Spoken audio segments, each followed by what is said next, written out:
Okay, hello everyone, welcome back to Sif Harder. So I'm filming this before you guys have actually made the decision whether we go to see Olaf or Egil. The video's not actually been uploaded yet. It will be a while before it's uploaded as well. So in the meantime, I figure I'll film a couple of episodes while we look at some of the quests around here, particularly the one with Karmu, which we saw a glimpse of, and some of the quests to do with these notorious foes, which we can speak to Sif about. Sif also has information for us on the main quest, but we'll look at that when the time comes. So I guess the first order is to look at this one with Karmu, the Nornhood quest. If Karmu's to prove he's worthy to stand with us, there's a ritual he can undertake. He must track down and slay a mighty beast. Simple, really. So it's a Jotun who is harassing travellers en route to his tournament. So let's do it. Yeah, and this quest's quite cool. It's actually got like a branch halfway through. When I was walking here, we saw some of the dialogue for the quest. It can actually change every time you come into Drakkar Lake. Why? I keep forgetting about henchmen. It's because of the 7 hero update. I forget about henchmen now, where I'm so used to just having 7 heroes constantly. Let's add them.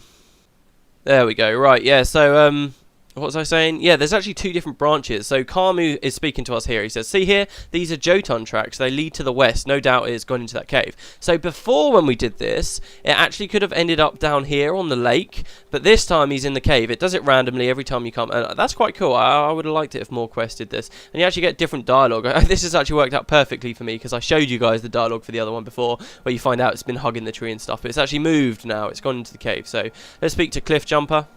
Who sent you? Get ourselves a bounty. Never stop fighting, not even when they come for your cold, dead corpse, eh, adventurer? I think I can kill more of these creatures than you can. I'll take that bet. Right. So let's go on down, and actually you notice how he wants to talk to us a little bit more as well. He wants us to go speak to a guy at Gunnar's Hold to get a special skill which we can use. I'll talk about that maybe in this episode. It depends how quickly we get through the quests. Anyway, yeah, now that we're not in the mission, you actually notice that all the spawns in the cave have changed. There's still a lot of Jotun, no doubt about that, but they have changed. Wow, I never realised how cool that bit looked. But it has all changed. So we're going to the west. You don't actually get a quest marker. You've just got to kind of scout around. I feel like I'm going the wrong way, but we'll see what happens.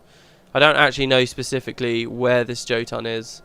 I think the only times I've ever done the quest, it's ended up at the lake.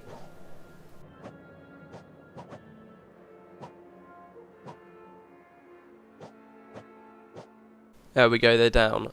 Yeah, so like I mentioned, I filmed that episode where I said to you guys, you have a choice, but it's not actually live yet, and you've probably all noticed this. I figure I should probably talk about it. Throughout all the other Let's Plays, I was uploading 1 video a day, wasn't I? And you may have noticed now, I'm kind of seeing what will happen if I upload 1 every 2 days. And I'm doing that for a couple of reasons. The main reason, it's not because I'm getting lazy with the Let's Play. I'm actually I'm doing more videos a day than I have been for quite a while.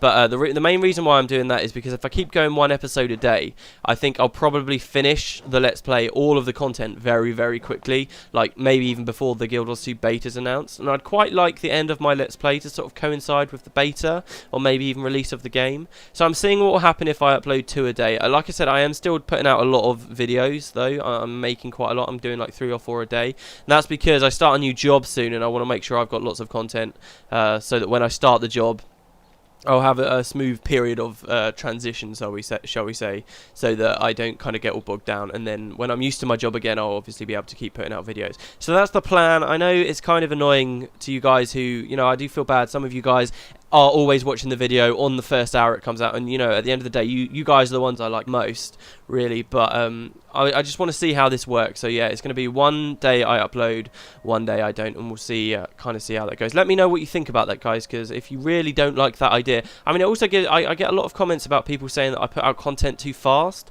So I guess if I do a video every other day, a lot of you who usually end up having to miss episodes will have the time to watch them. So do let me know what you think. I do know it's kind of annoying for those of you who watch them all the time, and I'm sorry about that, but yeah, just let me know what you think. That's the plan anyway. So yeah. Anyway, enough of that. I don't usually like trying to talk about the videos and stuff. Up there we've got a dungeon, and there'll be some cool dialogue up there. Hopefully I'll be showing you that again. That goes back to the dungeon stuff with some people, and there's a bit of a story going on there. We will go to that eventually, but let's just see if we can find this Jotun. So yeah, this is actually a section of the cave we didn't see in the mission. It is quite a big cave, like I said. In the mission you don't see much, you kind of just sort of scrape the corner. It goes quite deep, and there's some weird stuff going on with the Stone Summit in here as well, if I remember. Can't remember whether that's a quest or whether they're just sort of there. But we'll see. Oh, suspicious markings. Really? Is this to do with a Jotun? Suspicious markings, hello? I feel like I may have missed something. Suspicious markings though. Maybe Kamu doesn't say anything about those. Maybe we've just got to keep going forward. Let's look down here.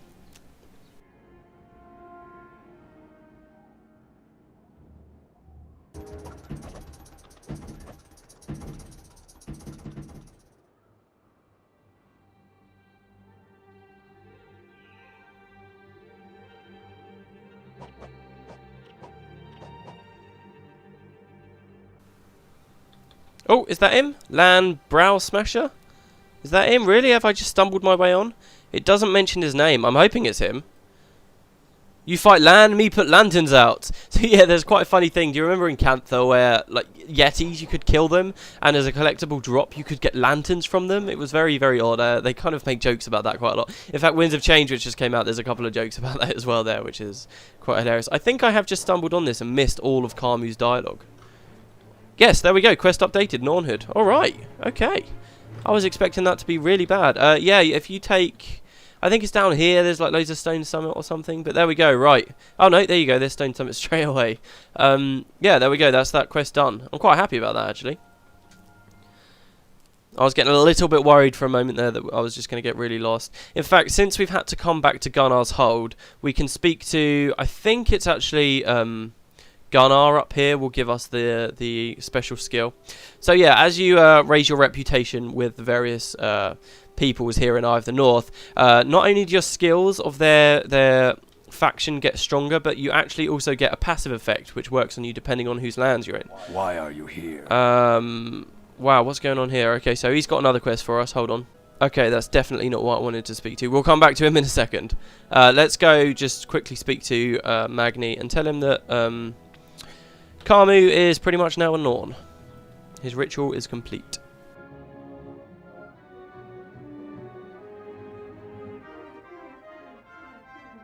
Ah, so you return victorious. I knew there was yet potential with Kamu. Tell him that under Norn tradition, he is now a man. Perhaps someday, Kamu will grow up to be a splendid fighter capable of challenging me. Haha, there we go. Right, so there we go. That's pretty much everything we'll ever learn about Kamu, but he's going to be coming with us. I think we need to speak to this guy, Tyre the Scald, the Norn storyteller.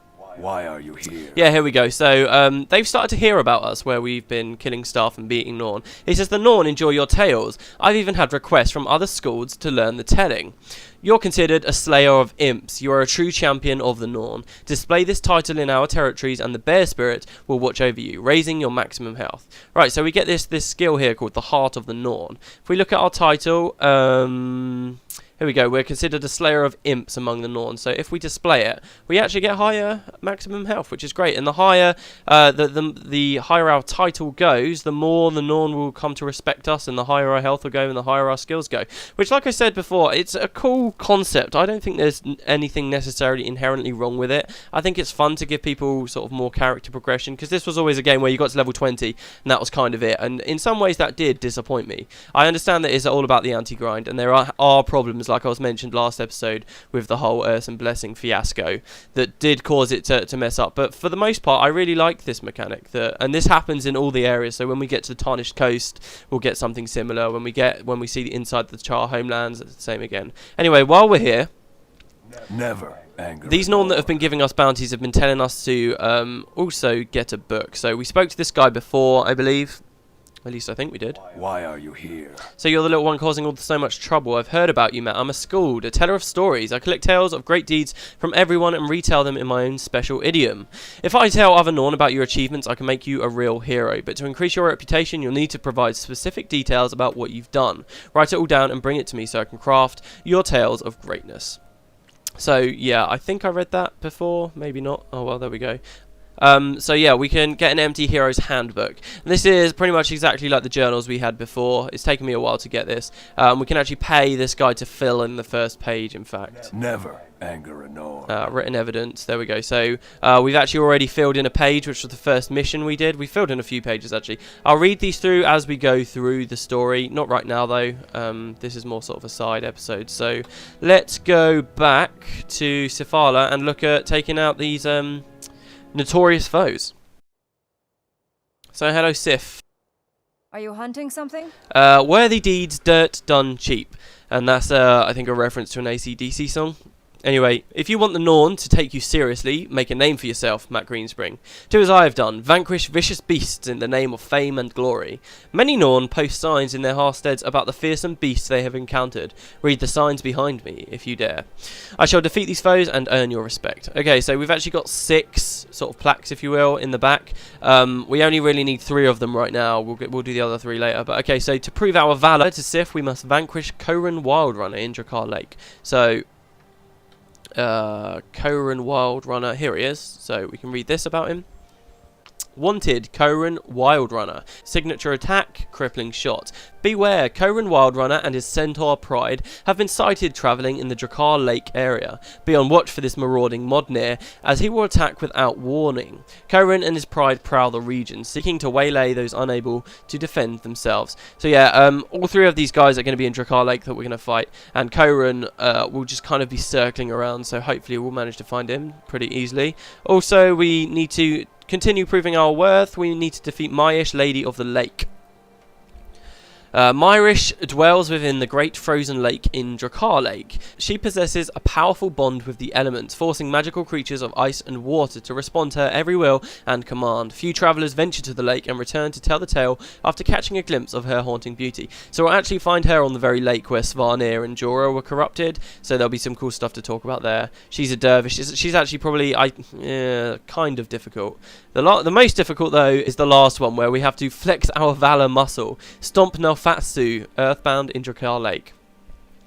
This guy is a beast. So, once a great northern nature spirit, Nelfatsu descended into the dark arts in an attempt to destroy his brethren and usurp their powers. When his intentions were revealed, the other spirits struck down Nelfatsu, binding his incorporeal body to this realm and his spirit powers to the next. Beware, Nelfatsu retains great power and should be avoided by all but the most heroic or foolhardy of Norn. He can manipulate the minds of the living and is constantly surrounded by the spirits of those he has trapped. The lone survivor of an encounter with Nelfatsu reported he appeared as a simple rabbit before wresting control of her mind. This is definitely one of the most interesting fights in the game with that guy, so I can't wait to show you that. Very famous, lots of people know about it. It's very, very cool. Right, so let's go out into Drakkar Lake, back to the actual lake, and see all these things I've been talking about. Now, the quest reward for this quest is actually a pretty good one. It's, do you remember in the tournament I talked about the skill that people would use to interrupt Magni's bear form very easily at the start of the match? You move like a dwarf, it's called. That's actually the reward for this quest. And you may see me using it on that a fair amount later on. But we'll see how it goes. I hope to use it. I'm just not sure how it will fit onto the build too well, to be honest. But yeah, let's see what Reuven has to say. Be still, there are far too many creatures in this land to attract attention. Care to do something about that? Nothing's too tough for me. So we got our bounty. And yeah, this is why I like this area, because you just get to walk so far without any fights. It's so rare in endgame and Guild Wars to be able to do something like this. I think that's something Either North did reasonably well as well. You had factions in Nightfall, and when you got to the end of those games, it was just you were just swarmed constantly by monsters. Here in Eye of the North, it's difficult, but they also give you, it's paced well. There are lots of moments of respite where you're just free to walk around. There are very hard bits where you get swarmed still, but you know they're far more few and far between.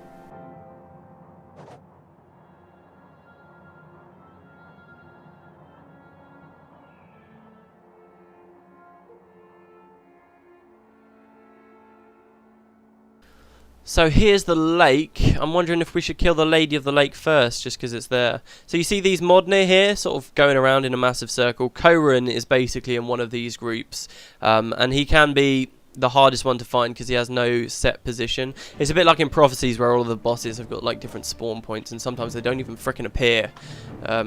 Very annoying, but I guess that's kind of what makes him interesting. All these fights are quite interesting, particularly Nelfatsu, the last one. But yeah. So the lake itself, as the bounty message told us, the Maish is very good at controlling like elemental things, and they're all over the place, aren't they? Just look at them. You get loads of frozen elementals, and you also get these Jinn here. The Lady of the Lake, in fact, is a Jinn. Here we go. Let's aggro those. It's very easy to get swarmed. Ice here is just like ice in the rest of the game. If you stop moving on it, it will slow you down loads, and then really you just get nuked out by all of the elementals. So you've got to be careful. Hopefully I'll be okay.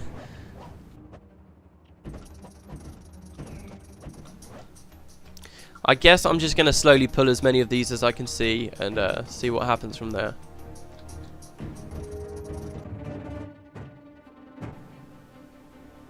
Oh god, look over there, look, Cohen's just on the other side of the lake. Bollocks. I could run at him, but, oh, is he coming this way?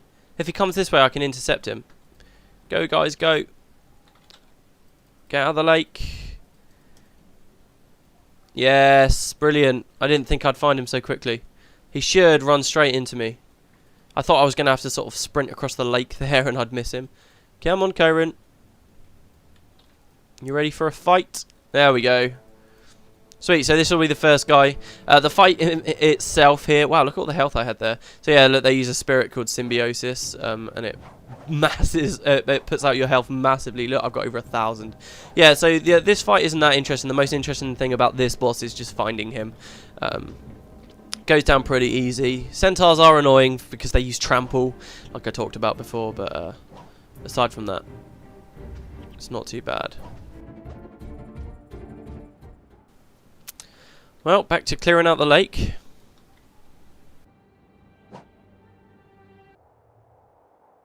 Okay, right, so that's the majority of them down. Maish is still over there, and there's a few more. But there's something I want to point out. Look under the ice. Can you see, I don't know whether you can really on YouTube, but can you see like there's a thing under the ice? This is actually a dragon. This is a huge dragon underneath us in the water. For a long time, so this is where both Jora and Svanir were corrupted, right, on this lake. For a long time, we thought that they were corrupted by Jormag, the Elder Ice Dragon, and we thought that this was Jormag under here. Look at the size of this thing. And we thought that this was Jormag asleep under the ice. For a long time, a really long time. We even had, I think, one of the developers of the game even mentioned something about this possibly being Jormag down here. However, recently we found out that this isn't Jormag at all. This is just one of Jormag's champions. Where its unofficial... Look, there's even trees under there. How crazy is that? Its unofficial name right now is Drakkar. We don't know whether that's the official name, but it's called Drakkar Lake, so it only makes sense for us to think, right, this big beast under the ice here is called Drakkar.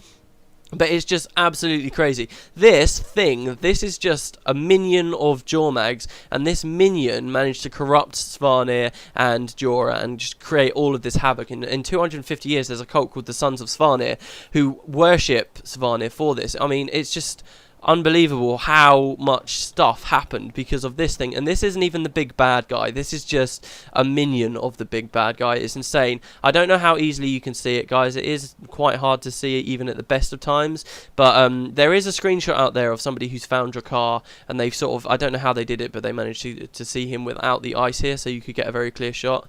But yeah, this is just like a giant dragon under the lake. This is just one of many sites I'll be pointing out to you as we go through Eye of the North, which are very, very real links to the Elder Dragons. It's really cool, isn't it? It's amazing to think how big the Elder Dragons really are going to be. One thing I really like about... I'm going to start fighting. One thing I really like about the design of this guy is that he's not like a typical Western dragon. He's like a serpent kind of thing. For a long time, I really hope... it looks like all of the Elder Dragons are going to be kind of typical Western dragon designs, which I hope doesn't happen. We know for certain that Zaitan, the main antagonist at launch, is going to be like a typical Western dragon. But I'd love to see some more like Chinese or some more serpentine dragons, like what this guy looks like. So when we found out this wasn't actually Jormag, this was just a minion, it kind of means that Jormag could just be a typical Western dragon. I'm hoping not. I'm hoping he's still going to be a serpent, but we'll have to see how it goes. But yeah, there we go. I wanted to point this out to you before when we were running past, but you've seen it now. Funnily enough, I never knew this existed first time I played Eye of the North. I just didn't think to look under the ice. But here he is, asleep. Maybe we'll fight him. Maybe when Guild Wars 2 comes out, 250 years, this will be a big fight. Who knows? Anyway, so right, here's Myish, Lady of the Lake. She's surrounded by lots of elementals, which we've killed a lot of. She's actually a reference to Arthurian legend, you know, all of the King Arthur legends and stuff. The Lady of the Lake, of course, she was supposedly the one that gave him Excalibur. And there are other, like, myths to do with it, like she imprisoned Merlin or something and was responsible for Merlin's death, and Merlin loved her or something, but that's a reference to that, of course. Speaking of Arthurian legend, actually, and kind of going back to what I was talking about before with me doing one upload every 2 days, I'm actually sitting on a fair few months ago now, I started doing a Tomb Raider Legends Let's Play. Now, as you know, I've not uploaded any of it yet. I still feel a bit weird about uploading content that you guys didn't subscribe for, but I'm thinking I might end up uploading these Tomb Raider Legend, and you don't have to watch them, obviously. I mean, it's got nothing to do with Guild Wars. I'm not asking any of you to watch them, but I would like to go into other games. So I'm thinking what might be a good idea is to put that out on the days when I don't do Guild Wars uploads. So essentially what would happen is we'd go back to me putting out a video every single day, which I am really happy to do. But yeah, I just haven't had a clue. Nobody's left any comments about it, and I've been doing the one upload every 2 days for a while now, so I don't know where I am with you guys at the moment. So yeah, feel free, please let me know your thoughts. Anyway, so that's Myish down, and everyone here down. Let's move on to the last guy, Nalfatsu, as long as there's not a million things to fight. So this last one is the best one. This is just brilliant, this fight. Remember what they said about the rabbit, and remember also what Sif said. Do you remember? She said, oh, I'm a slayer of 36 wolves, blah, blah, blah. And she said, and 1 vicious rabbit. I'm pretty sure that's a reference to this that's coming up. So we're actually headed back to the corner where we originally came from. And you can see on the map there's like this weird circular thing here. That's actually where we're going. Oh, Jesus Christ, that's a lot of centaurs.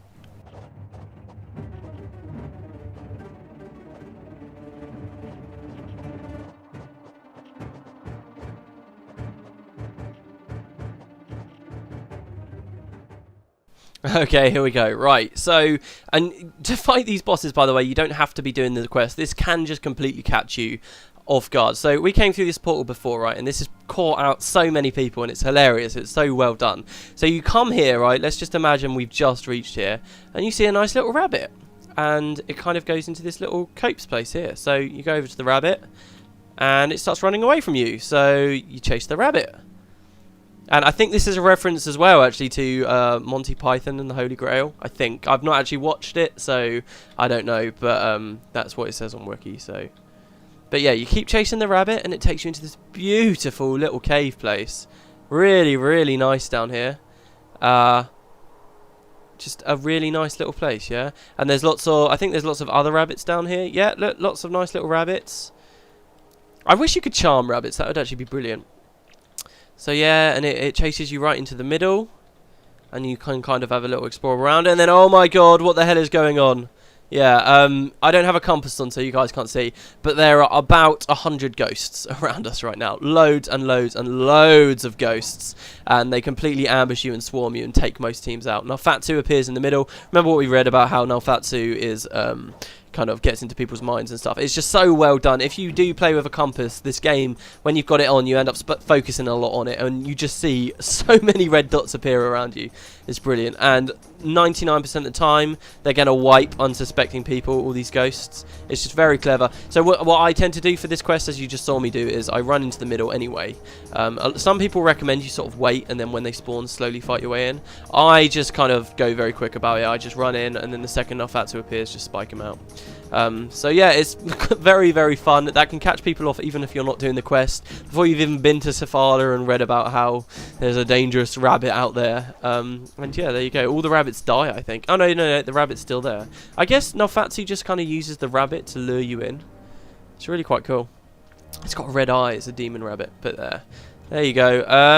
I think that's it, guys. That's this quest done. Let's go on up to Safala. Don't want to wait around there too long. I'll probably just end up wiping.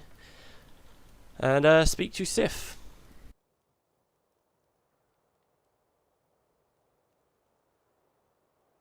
Who sent you? Wipe that smile off your face. You've hardly accomplished anything of merit. I have faced and defeated far greater enemies, you puny thing. Go boast to someone who cares. Perhaps a child. Or the village idiot. Right, and we get this skill, you move like a dwarf. It might not look that good on paper, but the fact it's a shout, and it's just an unconditional knockdown at range that's instantly activatable. The cripple's just nice on top, as is the damage. It's just a very, very cool skill. I'll see if I can work that into my build eventually. But there we go. That's that quest done. She's got another one for us about these other guys. More very cool bosses that we don't actually fight in Drakkar Lake. Deeper in the Shiver Peaks. Oh, there's such a cool thing up there. It's like a hole to nowhere. I'll show you guys that in a future episode. But yeah, I guess for now we're done. Do let me know what you think about this whole like future plans for the channel and stuff. And yeah, I guess that's it. I hope you guys enjoyed the episode. And I will see you next time.